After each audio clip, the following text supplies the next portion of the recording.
First story. I'm still undecided, but she wants reconciliation. Here goes. I, 44M, and my ex-wife, 44F. It's confusing, but I'll explain better. We're high school sweethearts. She was a support for me since I was 10 years old. My family went through hell to leave Colombia and faced many challenges just to get to the United States. My ex helped me. And her parents helped my parents a lot. Yes, her parents were wealthy, and I became very close to them and her brother. I'm very grateful for everything they did for us. And I know people might think we took advantage of them, but that wasn't the case.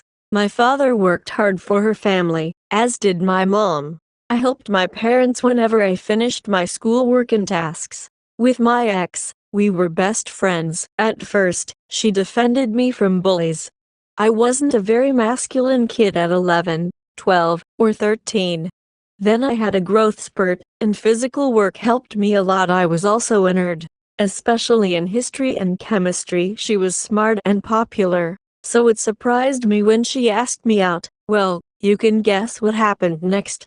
At 17, just finishing high school, she got pregnant. We had the usual problems, but with our family's help, we managed. I got a scholarship for college and worked various jobs. It wasn't necessary, but I didn't want to take advantage of her family. And I helped with the baby as much as I can. Our first child was born, and with our family's help, she went to college. I worked for several years in other companies before joining her father's business. She graduated, and we started working. We didn't get married until she finished college at 22, along with a prenuptial agreement a year later. We had twins and decided that 3 children were enough. We didn't do anything permanent like a vasectomy or tubal ligation. We used condoms and birth control pills. We were married for 20 years and together for 27. We were happy, with good intimacy, vacations, and both of us contributing to the house and kids. But then she chose to cheat. My ex started changing a bit, looking at me with disdain or disgust. A year before the infidelity, the bedroom died suddenly, and we fought over small things. She started going out and met her affair partner AP. She fell in love with him. Or so I read in her messages. The affair lasted a year before I found out. 4 months before that, I was already tired of the marriage. My kids, friends, her friends, my family, and her family all saw how she seemed to hate me. Maybe it was my sister-in-law who told my ex's brother about me wanting a divorce. My ex changed a bit, stopped going out, and seemed to want to fix things until I discovered the affair. It was the worst thing that ever happened to me. I felt immense pain losing my best friend, especially after what she did and what she wrote and said to her AP. At first, she denied it or even mocked me, but after I left and contacted a lawyer, she broke down, begged for forgiveness, pleaded, and went no contact with the AP. But I was too hurt. Then she discovered she was pregnant a week after D-Day. It was an emotional roller coaster I didn't want to ride. I didn't want to fight much, just get out of the marriage. My ex tried to play the baby card, genuinely believing the baby was the AP's. And I didn't provide samples for a paternity test. Her family helped her through the pregnancy, and they begged me to talk to her. The divorce was fair despite my ex's hurdles. She agreed to stop opposing it if I provided a DNA sample for the test. I didn't want to talk, just gave the sample. I moved out, and the twins were already in college, so I had plenty of time for myself. Despite my in-laws' opinions, her father didn't blame me, and my parents never accepted the divorce. My kids understood but wanted reconciliation. They begged me to be at the birth, so I was. It was tough, but she gave birth to a girl. My kids gave me the paternity test results. She's mine, and she looks a lot like me. I did 2 more tests, and yes, she's my daughter. Now the problem, I share custody of my daughter with my ex. We've been doing this for 2 years, and my ex and I spend a lot of time together. We saw our daughter's first steps and heard her first words together. She's changed or is the best actress. She's almost like the girl I fell in love with over 25 years ago. My ex wants reconciliation and has promised to change. She wrote a letter confessing everything about the affair and has answered truthfully about it. She hasn't dated anyone in almost 3 years, according to everyone I know, and they say she's changed and wants to be a family again. Any advice or experiences you can share would be greatly appreciated. Second story. I cheated on my girlfriend but she won't leave me. I, 29M, just need to vent about this.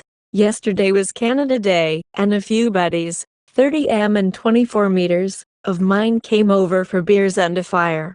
Eventually one of Buddy's brothers, 19M, came with his girlfriend, 18F, and other buddy, 30M, had a girl he's seen come over with her friend, 25F and 24F, 24F the one I slept with.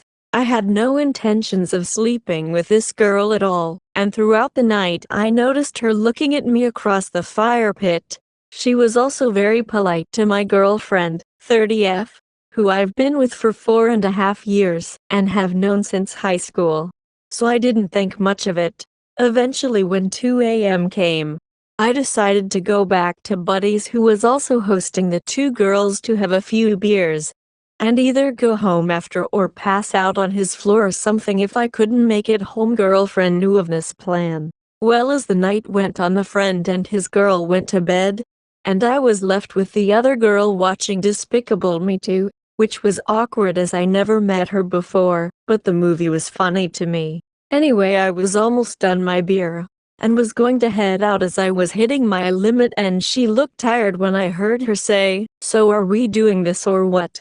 Which I didn't register her saying that for a few seconds, then thought, why did she say that over the next few seconds, when before I knew it she got onto my lap in a cowgirl position and started making out with me. Now, for context, I was pretty drunk by this point. I also have struggled with major depressive disorder and fibromyalgia most of my life, as well as lack of affection when growing up. So with the alcohol, it all culminated in me not fully realizing what was happening, in the sense of I knew it was happening, but I couldn't see beyond my tactile stimulation. We ended up having sex for probably 40 minutes before she went to bed. And when I knew she was asleep, I grabbed my shit and left, walking the 3 blocks home. By this point it was 5:30 a.m.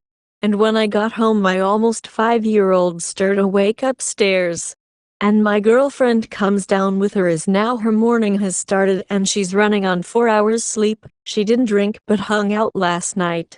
Apparently, this girl left a hickey on my neck, and my girlfriend touched and looked at it and just stared at me, waiting for me to say something.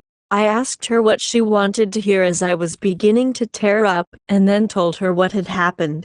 Well, that's when my depression kicked in and the drunken realization that I let something happen that I can never take back. And fast forwarding past the self-harming, for the first time in over a decade, when she wasn't around and her taking anything I grabbed to continue when she was with me, including stopping a probable suicide attempt. Not sure what I planned on doing with my skill saw. We moved to today. I can't handle looking at her as I'm so ashamed at what I did. We talked a bit about it today as I broke silence to ask her when is she planning on leaving. That I'll leave and pay for our place for her and the kids as I find a place to go, etc. And she says she isn't leaving. That she loves me, knows it won't happen again, and that she isn't mad that it happened necessarily, but more so that the girl the night of the drinking was thanking her multiple times for having them over, and then knowing who my girlfriend was to me, well aware as I refer to her as my wife, did this shit. And she could tell by the fact I cried harder than I ever have in front of her, and all my actions I immediately regretted it, which I do. I don't understand why she isn't leaving, like I'm the only income, make great money, etc. And I get that I support her from having to live with her parents as the only alternative right now. And I do love her, but I can't believe that this happened, or that she isn't leaving me. I'd leave me, drunk or not, surprised entirely by the girl I cheated with or not, it doesn't matter. She doesn't want to leave me. I don't understand why, as I effectively want to die for how I betrayed her, and Short-term thinking. I don't want to be a potential constant reminder if she thinks she isn't good enough when it was nothing like that. Not even sure if this is the right sub to talk about this, but I needed to vent and hear people either shit on me for being a puss, or give me insight why such a wonderful person would give someone who she always knew was broken from the start a pass or whatever. I slept with a girl I never met on Canada Day when very drunk, completely unexpectedly, and my girlfriend wants to stay with me after I told her what happened, but I can't even look at her now. I'm so ashamed of myself. Third story. Post-affair panicked. WW cheated on me over a few months. Started EA became physical.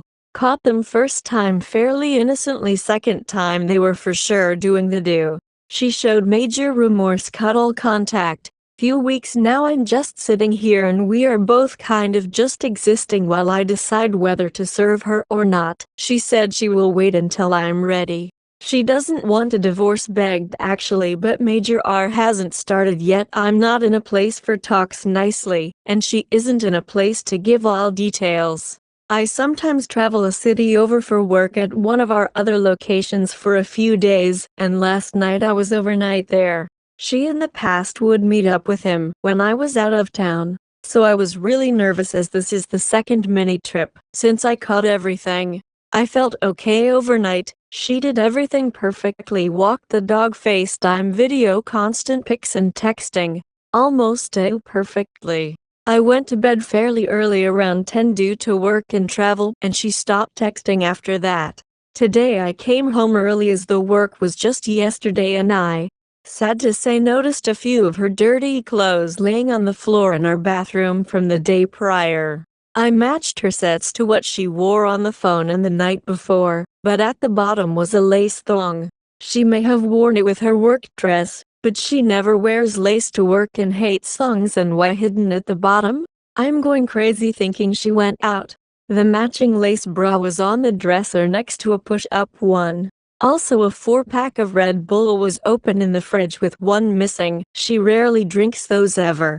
Maybe she wanted to feel great in her dress, and they did match the dress she wore to work that day. But I literally had a panic attack a minute ago, and I'm wondering if it's innocent, which it may be. How do I get over these episodes? I feel like a creep. But if it's not, how do I address it without immediately shutting her down by an angry tirade? I've never been like this before ever. Update. After divorce, scared to stay, scared to go. Pretty sure I need to divorce my WW. She's the only one I've been with for almost 15 years, and we were together young, no kids. Is it hard mid-30s to restart? Just thinking about dating even after time alone for at least a year hopefully makes me want to get sick. Anyone happy they stayed in the relationship after cheating? Anyone leave and find it way better after? The world is a scary place when you've never been alone. Fourth story. Did my wife cheat on me, or is she telling the truth? Backstory. I, 28M, found this conversation on my wife's 27F Snapchat from 2 years ago. We've been together a total of 4 years. It's with an old friend, 26F, she had slept with many years before I even met her. My wife had kept contact with her off and on through the years.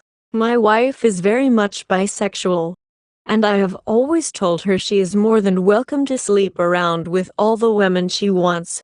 I do not care, but I do want to be told about it in advance. The conversation goes as follows. Not every chat was saved, so it gets sort of messy. My wife, on God you better stop. Come eat me all the way up. Old friend, babe, don't play with me. I will eat you out all fucking night long, have your legs shaking and everything. My wife, haha girl, I was unfazed. I'm with my husband's mom, but girl, you already made me come once, I know you can do it again. Old friend, lol, my bad. But shit, I wish we messed around more than we did. I think we was too shy back then. I want some nudes, lol. Old friend, sends nude. My wife, sends 3 nudes. Old friend, send 1 more nude. No more saved messages after that. I confronted my wife on this and she said that's just her relationship with her. And if I read the messages out loud, but in a very sarcastic voice. I would see that it was just how they were just having sarcastic banter, or almost locker room talk. Now I will admit my wife does have this playful sexual banter with friends, but not ever anywhere close to as detailed and explicit as this conversation, and definitely not sending nudes either. She tells me this old friend is not her type at all, and this is all just a giant mix-up. I mean, she knows she has free reign to go sleep with any girl that she likes, so why hide this conversation from me and not tell me? I just don't get it. So is this cheating, or is it, as she says, just funny sexual banter? Fifth story. Why can't I just get over him already? I'll try to keep it as short and concise as I can, but it's a long story. I started dating a man in October of 2018. He told me very early on that his last relationship ended because of an emotional affair he had with Lisa. When he broke up with his ex Debbie, he realized he didn't want to be with Lisa in a real relationship. Well, definitely a flag. His honesty from literally our first date helped to reassure me that he wanted to move past this and do better. Fast forward over 3 years and I move in with him in February of 2022. 3 weeks later I find out he's been cheating, condom wrappers, with Lisa on and off since we broke up, for 2 weeks, for over a year before. We try to make it work. Couples counseling, individual counseling, no contact with Lisa, etc. But ultimately he dumped me for Lisa while I was sick and alone in a hotel room half a world away on a work trip. I returned to the US, piece my life together and know that he's with her. His family is on my side and are embarrassed and grieving. About 2 months after he dumped me, he reaches out, said what I had needed to hear, and we start to reconnect. This continues for a year and a half of a romantic relationship, physical, but no sex, and we see each other several times a week and speak at least once a day. I make it clear that I can forgive him, but I'm struggling to trust him. I ask him several times if he has seen Lisa and he says he has not. At least once I find out he is lying. The night of his birthday in early October was also the night before I left for a big overseas vacation. We spend the evening together and then I get a message from Lisa telling me that I dodged a bullet. Quick caveat, she reached out to me after the initial affair was discovered and tried to convince me to leave him and that he didn't deserve either of us. This was a pattern with his ex. Lisa has told him many times that she never wants to see him again, but never truly means it, and is always happy to run back when he shows interest again. Basically, she's a desperate liar who will do anything to be with him. He fesses up to me that he has seen her and slept with her a few times for the year and a half we were back in each other's lives. While not surprised, I'm upset and disappointed. On my way back from the trip, I wrote him a long letter explaining that I loved him dearly but needed to walk away. I made clear what he would have to do to be back in my life and told him I was done. I find out that 24 hours after I returned he was with Lisa. In the meantime, Lisa had emailed his parents to berate him and they were obviously not impressed or excited. It's been 8 months since we have spoken. I have reached out 3 times to see about getting a few things back from his apartment, but never begging to get back together with him. I have shared feelings and sadness about how things ended, but have never begged him to get back together and have reiterated my expectations for him to ever be in my life. I don't think he has blocked me, but he has not responded or given me my things back. His parents have tried and a few of my friends have tried and he just doesn't respond. I'm a bit surprised that he has not reached out all or come crawling back. Don't they say, they always come back? It's not that it's what I want or think would be good for me, but I would feel some satisfaction or validation in it. In March I broke down and messaged Lisa, who said they had been seeing each other, and then immediately asked if he's been in contact with me. I got a bit of satisfaction in that. To this day he has not come clean to his parents of the relationship status with Lisa. I strongly suspect he went away with her this weekend and lied to his parents about why he couldn't join a family function. I want to move forward and am definitely closer to being ready to get back out there. The issue is that he was my first serious boyfriend and we met when I was 32. I am now 37 and we spent a total of 5 years together. We talked about marriage and kids and I thought this was it. I'm proud of myself for staying strong and walking away. I know multiple things can be true at once. My friends and family, as well as his, have been amazing and encouraged me to find someone deserving. I'm just struggling to accept that this is over forever, and I likely will never speak to him or see him again. I'm struggling with a feeling that I am not worthy of being missed or fought for and can't understand why he keeps going back to her. I know this is about his issues, but they get to be miserable together while I'm miserable alone. I need to know that they won't last, but I know no one can guarantee. I know that getting over a traumatic breakup is not linear or easy, but I just am feeling so stuck. If you've made it this far, congrats. Any advice or encouragement is greatly appreciated.